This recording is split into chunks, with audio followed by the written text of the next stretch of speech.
Oke, baik, mohon izin Bapak Ibu, mohon maaf ya karena banyak distraksinya, saya izin mulai. Bismillahirrahmanirrahim. Assalamualaikum warahmatullahi wabarakatuh. Eh, Waalaikumsalam warahmatullahi wabarakatuh. Oke, Bang. eh, Oke. Oke, Warahmatullahi wabarakatuh. mohon izin, ini karena setting mata kuliahnya praktikum, ya, jadi saya akan mencoba menyampaikan terkait dengan format dokumentasi asuhan keperawatan gerontik. Ini kemarin kami kembangkan dengan beberapa dosen seminar keperawatan gerontik se-Jawa Tengah untuk bisa memberikan pengalaman praktek keperawatan gerontik yang maksimal ya dan sesuai dengan kompetensi yang diharapkan. Nah, sebelumnya mungkin Bapak Ibu sekalian masih familiar dengan pengkajian yang dilakukan dengan pendekatan per sistem atau head to toe ya seperti KMB ya. Misalkan kita berfokus pada sistem respirasi, kemudian kardiovaskuler, muskuloskeletal, neurologi. Nah, tetapi untuk genetik sendiri ini supaya nanti bisa kita bedakan antara keperawatan medikal bedah dan keperawatan gerontik. Akhirnya kami memutuskan bahwa pengkajian yang kita lakukan itu menggunakan pendekatannya adalah sindrom geriatri. Mungkin kemarin Bapak Ibu sudah menyimak teori ya yang saya berikan terkait dengan apa saja sih sindrom geriatri yang perlu kita kaji sehingga nantinya kita bisa intervensi atau kita temukan masalahnya.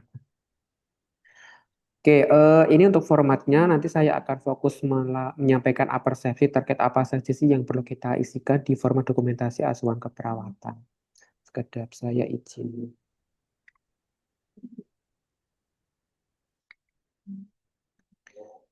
Oke, nah di sini Bapak Ibu sekalian untuk bagian yang pertama ini nanti Bapak Ibu akan kita minta untuk mengisi identitas kliennya ya sama seperti di keilmuan yang lainnya. Ya, jadi kalau kemarin kesepakatan kami di Bali waktu tahun 2021 untuk setting keperawatan gerontik ini bisa kita dapatkan pengalaman klinisnya atau praktiknya di rumah sakit ataupun di panti. Ya, jadi kami tidak menggunakan setting komunitas atau puskesmas karena kalau kita berbicara tentang setting komunitas itu keilmuannya nanti akan di handover oleh perawat keluarga atau perawat komunitas. Ya, kemudian untuk di rumah sakit ini memang spesifik ya batasan usia kalau kita berbicara tentang lansia berarti lebih dari sama dengan 60 tahun. Artinya kalau Bapak Ibu sebagai perawat di rumah sakit kemudian menemukan pasien-pasien yang usianya lebih dari 60 tahun atau lebih dari sama dengan 60 tahun, seharusnya pendekatan yang kita gunakan tidak lagi per sistem atau head to toe, tapi sindrom geriatri. Dan kalau misalkan rumah sakit Bapak Ibu dinas itu sudah masuk di tipe B, seharusnya sudah memiliki ruang perawatan khusus geriatri. Ya, kemudian juga sudah punya poli khusus geriatri dan tidak kita gabung dengan ruang rawat kelompok usia yang lain. Tetapi secara fakta masih banyak penggabungan antara pasien dewasa dengan lansia. Ya, padahal pendekatan yang kita gunakan seharusnya berbeda. Kalau dewasa itu nanti dia miliknya KMB, kalau lansia miliknya G-Rontik. Nah, apa saja identitas klien yang perlu kita identifikasi? Yang pertama adalah nama klien. Ya, nanti kalau kita di setting panti Breda, kita menggunakan istilah penerima manfaat atau PM. Ya, kalau di rumah sakit untuk klien, kalau di panti kita pakainya yang PM atau penerima manfaat. Kemudian umurnya berapa nih? Tahun, bulan, hari. Ini kalau misalkan hanya sebatas tahun tidak masalah. Kemudian tempat tanggal lahir, kemudian alamat asal ya atau alamat tempat tinggal, terus kemudian pekerjaan, jenis kelamin, suku, ya sukunya, suku asal suku asal si lansianya itu sendiri, terus kemudian agamanya, status perkawinannya, pendidikan terakhir. Nah, untuk pendidikan terakhir ini, mohon izin Bapak Ibu sekalian, pastikan kita menggunakan patokannya adalah ijazah terakhir. Kalau misalkan si lansia ini kok SMP tidak lulus, berarti kita klaim bahwa pendidikan terakhirnya adalah SD. Ya, dan begitu juga sebaliknya. Nah, kalau misalkan nanti kita menggunakan setting panti untuk pengkajian, nanti kita akan menanyakan berapa lama sudah tinggal di panti dan kenapa masuk panti. Ya, kalau di rumah sakit nanti kita tinggal sesuaikan, ya kan? Berapa lama sudah dirawat di rumah sakit atau kenapa masuk rumah sakit? Apakah ada pencetus yang perlu kita tuliskan di dokumentasi asuhan keperawatan? Oke, untuk identitas clear ya Bapak Ibu. Ada yang mau diklarifikasi sebelum saya lanjut? Izin Bapak mau bertanya, kadang Boleh. kalau kita apa mengkaji lansia itu kan kadang memorinya lansia itu agak-agak lupa. Nah itu bagaimana cara kita, contoh kecilnya yang di pendidikan terakhir Pak. Kadang kan zaman dahulu masih untuk apa ijazah nggak seperti yang sekarang nih Pak. Itu bagaimana cara kita menggali lebih lanjutnya Bapak? Mohon Oke, petunjuk. nice. Terima kasih. Ini pertanyaan yang bagus ya, karena nanti akan sering kita temukan. Mungkin tidak hanya pendidikan ya. Kadang agama aja lupa nih, kita apa agamanya, sukunya, gitu kan, alamat asalnya. Nah, kalau di panti, asalkan si PM ini tidak, istilahnya mohon maaf ya, ditemukan di jalan, biasanya kami meminta untuk identitas lengkapnya dari keluarga yang mengantarkan si mbahnya itu untuk tinggal di panti. Jadi kalau misalkan versi settingnya itu adalah si PM adalah yang berkeluarga, gitu kan, punya keluarga yang jelas, ada kartu identitasnya, kita boleh menggunakan kartu identitas terakhir yang memang dia miliki, misalnya ada KTP atau KK. Nah, di situ kan pasti kita bisa menulis pekerjaan, gitu kan, kemudian pendidikan, mungkin dia gitu. Tetapi kalau misalkan worst case-nya juga banyak banget nih PM yang memang dia dari mohon maaf ya, yang kita temukan di panti. Sorry, ditemukan di jalanan. Ya kan kalau kita berbicara tentang setting panti itu kan pelayanan sosial ya, di mana terkadang kita juga mengenroll PM-PM yang memang terabaikan ya di jalanan. Kalau seperti itu nanti tinggal kalau tidak ada sumber pasti yang bisa kita klaim sebagai data dukung, kita boleh menekan tidak terkaji atau tidak teridentifikasi. Ya, yang penting kalau saya pribadi selama jadi perawat saya tidak pernah menuliskan tanda strip di pengkajian saya karena kalau tanda strip itu banyak maknanya. Bisa saja kita nggak mengkaji, padahal kita mengkaji tetapi tidak ada datanya. Lebih baik kita tuliskannya tidak terkaji atau tidak teridentifikasi. Ya, tergantung nanti data apa saja yang masih bisa kita identifikasi. Ya, mudah-mudahan menjawab. Oke, selanjutnya saya izin lanjutkan. Status kesehatan, ini mungkin sama nih Bapak Ibu sekalian. Kayaknya Bapak Ibu juga lebih pintar daripada saya karena pengalaman praktiknya lebih panjang, lebih senior gitu kan. Tetapi kita refreshing kembali. Keluhan utama sudah jelas pasti ini satu-satunya keluhan yang paling dirasakan si klien kita. Ya tidak boleh kita memutuskan lebih dari satu. Namanya juga utama. Ya, di mana keluhan utama ini akan kita jadikan sebagai data untuk menegakkan diagnosis yang pertama. Kalau misalkan di situ kok ada lebih dari satu, nanti Bapak Ibu bingung menentukan mana prioritas diagnosisnya. Kalau misalkan si lansia ini mengeluh lebih dari satu masalah, ini pasti nggak mungkin enggak. Karena secara teoritis, aging proses itu pasti lansia akan mengalami penurunan fungsi. Ya, apapun itu, sehingga pasti akan ada banyak masalah kesehatan. Sehingga kalau lebih dari satu keluhan yang dirasakan, nanti ditanya mana yang paling dirasakan mengganggu aktivitasnya. Sehingga keluhan yang lain tuh bisa kita akomodir di bagian riwayat kesehatan saat ini. Nah, kemudian riwayat kesehatan dahulu. Nah, ini apa isinya adalah riwayat kesehatan yang memang di situ tidak ada kaitannya dengan penyakit atau masalah kesehatan saat ini. Itu sepersepsi saya, ya kan? Kalau misalkan dia saat ini kok ada hipertensi, kemudian ketika kita tanya sudah berapa lama hipertensinya, Mbak, ternyata sudah 5 tahun yang sebelumnya itu termasuknya riwayat kesehatan saat ini, bukan yang dahulu.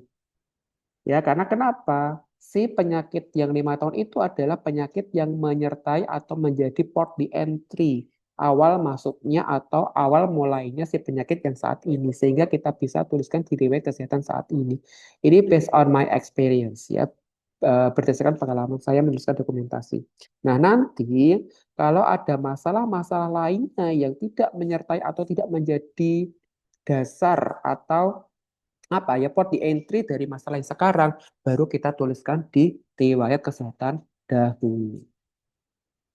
Selanjutnya, riwayat kesehatan keluarga. Ini sudah jelas ya, kita melihat apakah ada riwayat penyakit menular dan tidak menular. Contohnya hipertensi, DM, untuk penyakit tidak menular, kemudian TBC, kemudian ada apa ya, maaf, HIV dan sebagainya. Itu adalah riwayat kesehatan keluarga yang penyakit menular dan seterusnya. Kemudian riwayat obat-obatan juga kita akan kaji ya. Selama ini apa saja terapi farmakologi yang sudah dikonsumsi atau sedang dikonsumsi oleh si klien kita. Kita tuliskan semuanya. Kalau si klien kita masih ingat ya. Karena kalau kita berbicara tentang lansia pasti akan identik dengan penurunan fungsi kognitif seperti itu. Kemudian yang C, pemeriksaan fisik. Ya, di sini kita mengukur tanda-tanda vital, ada tekanan darah, heart rate, respiratory rate, sama temperatur atau suhu. Ya, nanti kita tuliskan semuanya dengan lengkap dengan satuannya. Ya, mmHg, kali per menit, derajat Celcius, kita tuliskan semuanya.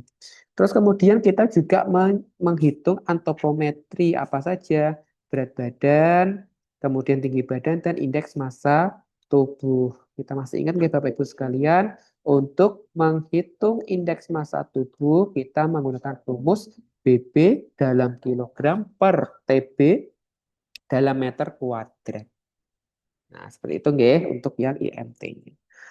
Oke, selanjutnya kita fokus di sindrom geriatri inilah yang membedakan gerontik dengan keperawatan medikal bedah. Kita sudah tidak lagi mengkaji sistem kardiovaskuler, respiratori, neurologi, muskuloskeletal, kemudian endokrin dan sebagainya. Tetapi kita fokus mengkaji sindrom geriatri.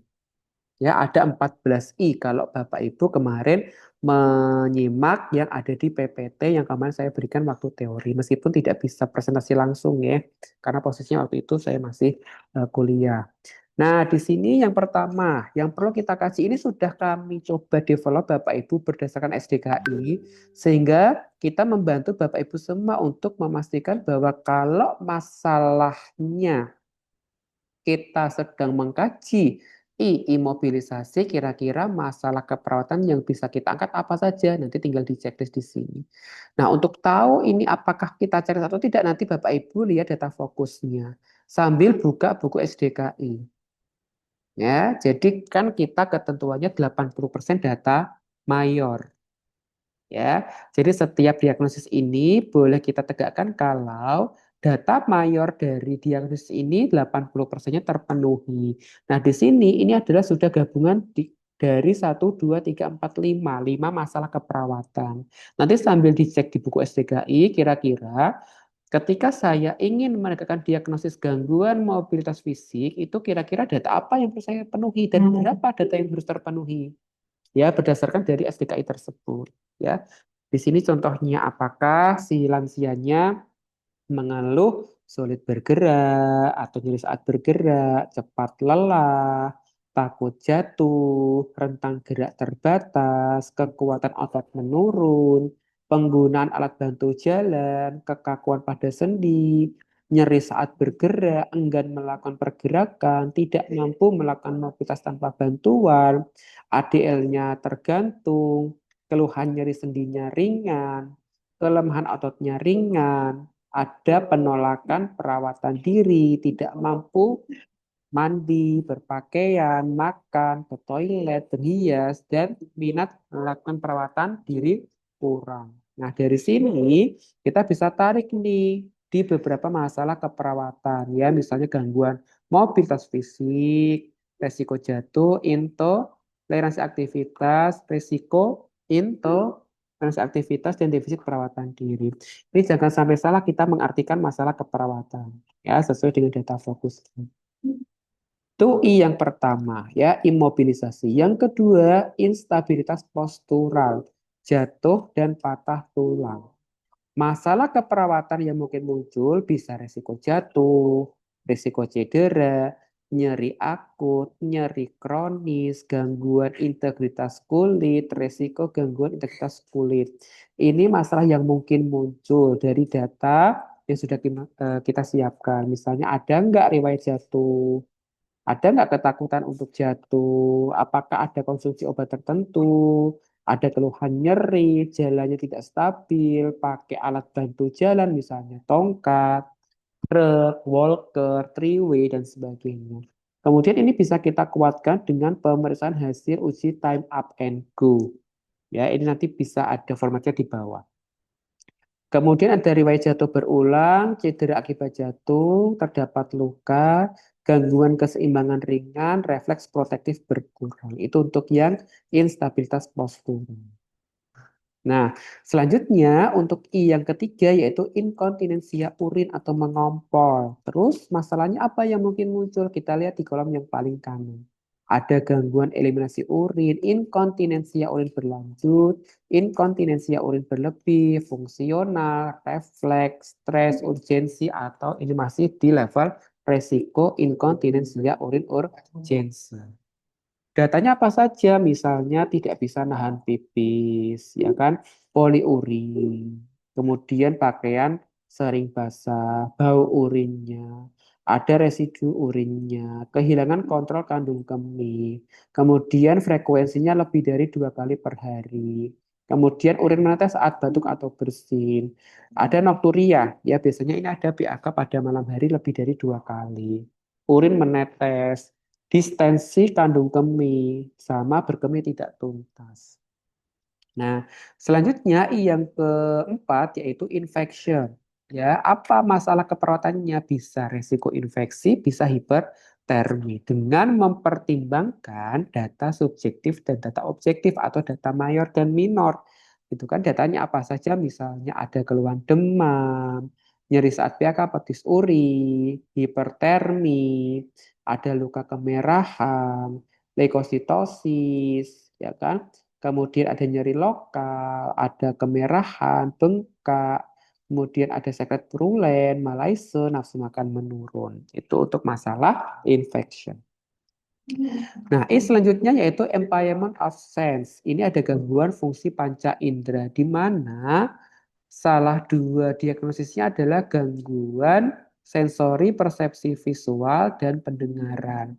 Ya, karena kenapa? Ini sering terjadi atau kita temukan pada lansia ya di saat kita melakukan pengkajian. Nah, untuk bisa menegakkan itu, teman-teman, Bapak Ibu semuanya harus memastikan bahwa oh iya benar lansia saya mengeluh penglihatannya kabur, pendengarannya kurang, pakai kacamata, kemudian nggak mampu mengenali suara, nggak bisa komunikasi efektif, nggak bisa mengenali wajah, kemudian sering minta diulang pembicaraannya, salah mengenali benda-benda kecil.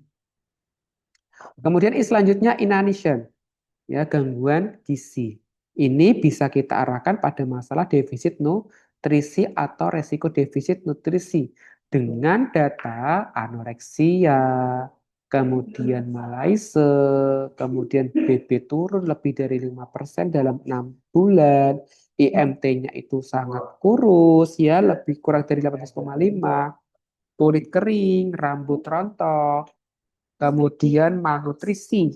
Ya, hasil labnya albuminnya rendah, asupan makannya kurang, dan kekurangan mikronutrien. Dari data ini kita bisa tarik ke tak itu resiko defisit nutrisi atau defisit nutrisi tergantung dari kekuatan masalah keperawatannya. Selanjutnya, iatrogenik atau masalah akibat tindakan medis. Ini bisa kita arahkan pada masalah resiko cedera, ketidakefektifan manajemen terapeutik, dan resiko ketidakefektifan manajemen kesehatan. Dengan data, nah si lansia ini mengeluh pusing, ada riwayat alergi obat, polifarmasi atau konsumsi obat lebih dari 5 jenis. Kemudian ada efek samping obat, reaksi alergi, kemudian cedera akibat prosedur medis, efek samping ringan maupun ketidakpatuhan minum obat. Nah, selanjutnya insomnia, gangguan tidur. Ya, di sini kita bisa arahkan masalahnya adalah gangguan pola tidur. Ya, datanya apa saja? mengeluh sulit tidur, sering terbangun, bangunnya terlalu cepat dan sulit tidur kembali, tidak puas dengan kualitas tidur, mengeluh mengantuk, ya kan, lingkar mata hitam, tampak lesu dan lelah, kemudian konsentrasi menurun, tidur kurang dari 4 jam per hari, ada insomnia, sulit mulai tidur lebih dari 30 menit, terbangun lebih dari 2 kali per malam, sering mimpi buruk dan pola tidur tidak sesuai dengan kebiasaan normal. I yang selanjutnya yaitu intellectual impairments. Apa tuh? Gangguan memori. Datanya apa saja?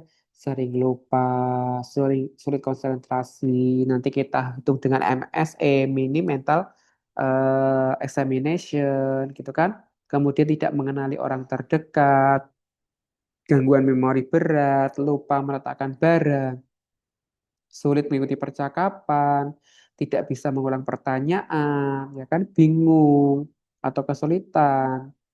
Kemudian tampak ragu-ragu, sama membutuhkan catatan atau aktivitas sehari-hari.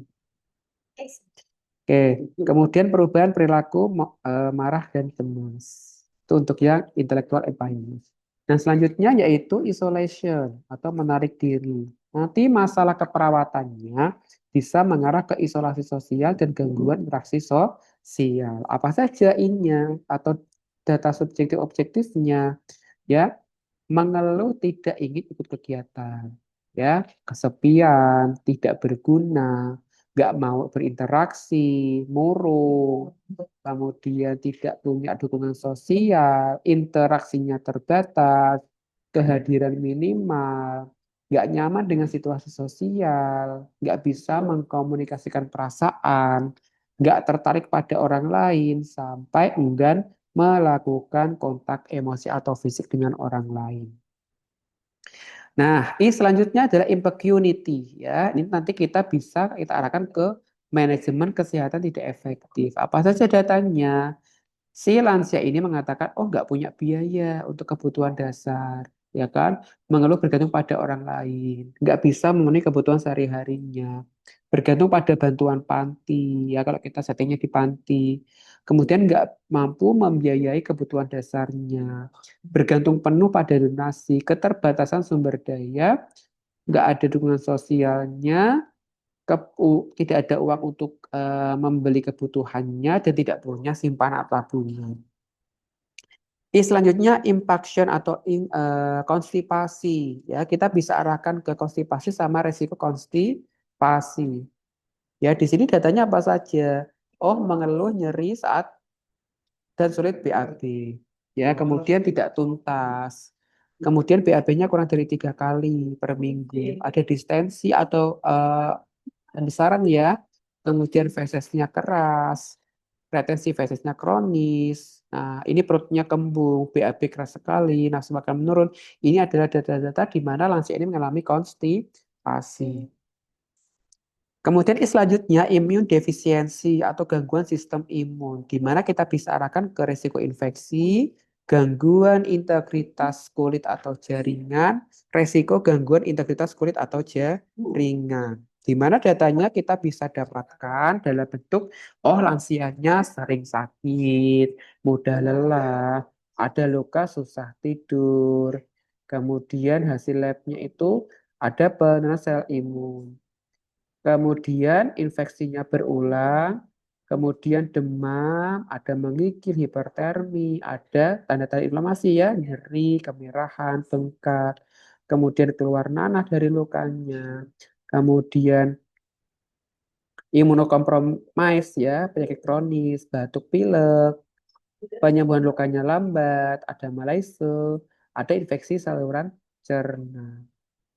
Nah, selanjutnya impotensi atau gangguan fungsi seksual. Ini nanti bisa kita arahkan pada masalah disfungsi seksual, resiko disfungsi seksual, dan pola seksual tidak efektif. Dengan data apa saja? Oh, ada keluhan disfungsi ereksi, ya kan? Kemudian nyeri saat berhubungan seksual, kemudian adanya perubahan pola hubungan intim, nggak ada respon fisiologis, ya, hasil pemeriksaannya abnormal hormonalnya, ada disfungsi seksual total, gangguan libido berat, penurunan keinginan seksual, hambatan komunikasi seksual, perubahan perilaku dan aktivitas seksual, serta perubahan orientasi seksual. Nah, ini yang terakhir adalah impairment of spiritual atau gangguan spiritual. Datanya kita bisa arahkan pada masalah keperawatan, distress spiritual, dan risiko distress spiritual serta putus asa. Datanya kalau kita lihat dari SDKI itu ada merasa kehilangan makna hidup, jauh dari Tuhan, putus asa, bingung dengan keyakinannya, kemudian merasa bersalah, berdosa, atau tidak optimal, menolak untuk ikut kegiatan ibadah, kemudian menunjukkan ekspresi kesedihan, afek datar, kehilangan harapan hidup, penolakan spiritual, penurunan keterlibatan ibadah, dan menunda kegiatan spiritual. Ini adalah impairment of spiritual atau gangguan spiritual. Nah, dari data-data 15I tadi, ini sebetulnya kalau secara teoris ada 14I Bapak Ibu. Tetapi ini kami tambahkan di yang impairment of spiritual. Ya, karena itu juga masih butuh juga. Nah, setelah Bapak Ibu mengkaji dan menemukan data-data yang sudah didapatkan, nanti Bapak Ibu bisa kembangkan ke analisis data. Ya, di mana nanti kita akan kelompokkan mana data subjektif, mana data objektif. Ya, nanti kita tinggal pilah-pilah kira-kira masalah apa yang kita ambil, lihat di kolom paling kanan, kemudian buka buku SDKI-nya, tentukan salah satu etiologi atau penyebabnya. Karena prinsip untuk menyelesaikan masalahnya itu adalah kita sasar etiologinya. Ya, karena satu masalah bisa lebih dari satu penyebab. Ya kan, kalau kita lihat tuh di buku SDKI kan banyak banget tuh penyebabnya itu bisa kita pilih salah satu. Nah, ini mungkin Bapak Ibu sudah terpapar. Nah, setelah kita taruh di tabel data, kita baru menentukan diagnosis keperawatannya. Ya, ada aktual, resiko, dan potensial. Aktual itu berarti nanti rumusnya harus sama seperti ini ya Bapak Ibu sekalian. Ya, tolong bedakan masalah keperawatan sama diagnosis keperawatan. Kalau masalah keperawatan, kita cukup menulis misalnya resiko infeksi, nyeri akut, bersih yang jelas tidak efektif. Tetapi kalau sudah kita tanya apa diagnosis perawatannya, harus sesuai dengan formulasi atau rumusnya. Ya, yang aktual itu P berhubungan dengan E ditandai dengan S atau data subjektif objektif. Kalau risiko P berhubungan dengan E karena tidak ada data subjektif objektif. Kalau potensial itu P ditandai dengan S, tidak ada etiologi. Jadi bedanya antara risiko dengan potensial, kalau risiko tidak ada data, kalau potensial tidak ada etiologi.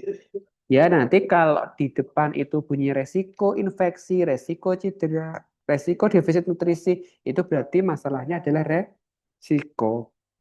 Tapi kalau di depan masalah keperawatannya tertulis kesiapan, kesiapan, kesiapan, itu berarti health promotion atau potensial nursing diagnosis. Nah, dari diagnosis ini kita akan susun intervensi keperawatan. Ini sekalian kita persepsi, refreshing ya, karena saya yakin Bapak Ibu lebih familiar untuk membuat sebuah asuhan keperawatan. Tapi kita refreshing kembali, ya di sini kita lihat di SDO-nya kita tuliskan setiap masalah keperawatan itu pasti kita identifikasi di S sama DO. Nah, contohnya kita lihat nih, merasa kehilangan makna hidup ini kan DS. Karena kenapa? Si pasiennya atau kliennya yang menyampaikan. Merasa, mengeluh, menyatakan, menyatakan. Nah, itu adalah DS. Ya, kalau menolak mengikuti kegiatan misalnya. Kalau ini disampaikan secara verbal berarti data subjektif. Tetapi kalau kita observasi ketika kita ajak sholat misalnya kalau yang muslim kok dia diam aja nggak berespon, oh berarti dia menolak, itu adalah data objektif. Kemudian menunjukkan ekspresi kesedihan itu data objektif, afek datar data objektif dan seterusnya. Yang seperti itu ya. Nah, nanti di sini kita tuliskan diagnosisnya, dibiasakan lengkap dengan kode SDKI-nya, tuliskan tujuan atau luarannya, dilengkapi dengan kriteria hasil, jangan lupa kita tulis judul dan kode SLKI, baru kita intervensi. Ya, intervensi keperawatan itu kita lengkapi dengan kode SIKI. Ya, kemudian di situ ada observasi, terapeutik, edukasi, dan kolaborasi. Sama seperti buku SDKI, ya, sama seperti buku SDKI. Kemudian setelah itu kita akan melakukan implementasi, ya, di mana di sini kita cukup menuliskan diagnosisnya apa, dari tanggal berapa, tindakannya ya Bapak Ibu sekalian, kemudian responnya bagaimana. Ya, implementasinya ini seperti implementasi, mohon maaf ya, bukan hari tanggal. Kurang satu. Kemudian evaluasi keperawatan. Nah, di sini kita tuliskan pakai menggunakan SWOT ya, subjektif, objektif, analisis dan planning atau perencanaan. Nah, ini untuk yang respon tadi, mohon maaf saya previous. Respon ini Bapak Ibu kita tuliskan apa yang kita lihat, kita dengar selama dan sesaat setelah tindakan keperawatan. Jadi jangan sampai kita selalu menulis pasien bersedia. Pasien bersedia itu bukan respon. Ya, karena respon itu kita lihat selama kita melakukan tindakan keperawatan atau sesaat setelah kita melakukan tindakan keperawatan. Kemudian dari situ kita turunkan ke evaluasi SO-nya ini, Bapak Ibu yang saya kasih garis ini. Nah, itu kita harus sesuaikan dengan kriteria hasil ya. Kalau misalkan di sini menilai A, dengan tentukan ini A, kriteria hasilnya meningkat atau menurun, itu di sini juga harus terevaluasi. Jangan sampai SO-nya ini nggak sesuai dengan kriteria hasil. Karena ini indikator yang kita akan nilai untuk menentukan apakah masalahnya selesai atau tidak selesai, teratasi atau tidak teratasi. Ya. Kemudian A-nya apa? Analyze atau analisis. Kalau saya kemarin ikut pelatihan, kita tinggal tulis nih masalah keperawatannya, misalnya nyeri akut, nyeri kronis, bersihan jalan nafas tidak efektif. Ya. Baru P-nya. P-nya tuh planning, perencanaan. Nah, di sini kita bisa lihat teman-teman Bapak Ibu sekalian. Kalau di P-nya itu masih tertulis intervensi selesai, berarti masalahnya selesai. Kalau ditulis lanjutkan intervensi, berarti masalahnya belum selesai. Ya, jadi kalau saya kemarin nggak perlu ditulis tuh teratasi, tidak teratasi itu nggak perlu. Kalau ini versi saya ikut pelatihan PPN ya Bapak Ibu sekalian, tapi monggo silakan disesuaikan dengan SOP di institusinya masing-masing. Karena tadi saya sampaikan teratasi atau tidak teratasinya itu kita bisa lihat dari P. Kalau bunyinya selesai berarti teratasi. Kalau lanjutkan bunyinya tidak teratasi. Nah, selanjutnya ini adalah lampiran instrumen pengkajian lansia Bapak Ibu sekalian. Ya, ini banyak banget ke bawah. Ya, ada sekitar 40-an 35 halaman ya. Nanti tidak akan saya jelaskan satu persatu. Ini hanya untuk lampiran saja. Tetapi yang perlu kita ketahui bersama bahwa ini nih, instrumen apa yang perlu kita gunakan untuk menguatkan masalah I ini? Contohnya, immobility atau imobilisasi. Instrumennya bisa pakai Bartel Index, CATS Index, instrumen Activity of Daily Living, tadi ya time up and go test untuk melihat resiko jatuh. Kemudian instrumen yang digunakan untuk menilai instability adalah MFS, Morpho Fault Scale, Berg Balance Scale ya. Kemudian POMA, Tinetti Performance Oriented Mobility Assessment ya untuk menilai apakah ada risiko jatuh atau tidak. Kemudian incontinence, kita pakai ICIK SF atau OABQ atau Wexner Score. Ya, ini kita gunakan untuk menilai apakah ada indikasi inkontinensia urin atau feses. Infection, ya meskipun kita tadi menggunakan tanda klinis, tapi kita juga bisa kuatkan dengan hasil pengkajian di instrumennya masing-masing. Ya, contohnya untuk infection kita bisa pakai CCI, Carlson Comorbidity Index, Frailty Index itu juga bisa kita gunakan. Kemudian selanjutnya impairments of sense. Kita bisa menggunakan Snellen chart, kemudian visual function questionnaire, kemudian hearing handicap inventory for the elderly. Kemudian ini untuk pendengaran ya Bapak Ibu. Kalau yang Snellen chart untuk yang penglihatan, test and smell upsit University of Pennsylvania Smells Identification Test. Ini untuk peraba dan perasa ya, gitu. Kemudian communication. Ini kita kaji juga untuk panca indera, skin integrity, Braden scale. Kalau ada risiko decubitus. Kemudian untuk inanition, ya. Indonesia ini malnutrisi. Kita bisa menggunakan MNA, kemudian MAS ya, Malnutrition Universal Screening, BMI atau Body Mass Index, atau kita cukup menghitung LLA atau lingkar lengan atas. Kemudian iatrogenesis, ya kita menggunakan Beers kriteria atau stop or start kriteria. Kemudian insomnia, gangguan tidur kita bisa pakai PSQI, ini yang sering kita gunakan di gerontik dan yang di kelompok lainnya. Upward Sleepiness Scale, dan Insomnia Severity Index. Nah, sebetulnya nanti Bapak Ibu kalau yang masih atau sedang berproses skripsi, sebetulnya instrumen-instrumen ini langsung bisa kita gunakan kalau memang Bapak Ibu sedang menilai variabel tersebut, ya, daripada nanti kita harus uji validitas dan uji reliabilitas. Kemudian intellectual impairments, ya kita pakai MMSE, SPMSQ, AMT, MOCA, Minicock and Clock Drawing Test, dan sebagainya. Isolation kita pakai Ookla Learning Scale, bisa pakai LSNS 6, MSPSS, Multidimensional Scale of Perceived Social Support, atau Geriatric Depression Scale. Ini sering kita gunakan juga, GDS ya. Jadi GDS yang dimaksud ini kalau tidak ada satuan mg per dl-nya, kita maksud adalah Geriatric Depression Scale atau skala depresi pada lansia. Kemudian impacunity, ya kita bisa pakai Household Food Insecurity Access Scale atau Geriatric Socioeconomic Status Assessment. Ya, ini biasanya kita gunakan yang ini, yang SES ya, Socioeconomic Status Assessment. Kemudian yang impaction, kita bisa menggunakan instrumen ROME 4 kriteria for constipation, bisa pakai Bristol Stools chart atau yang constipation assessment scale.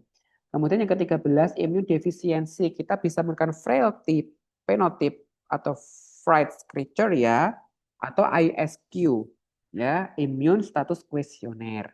Kemudian impotence, kita bisa menggunakan IIEF 5 untuk pria, yaitu International Index of Erectile Function, atau yang wanita kita menggunakan FSFI, Female Sexual Functions Index.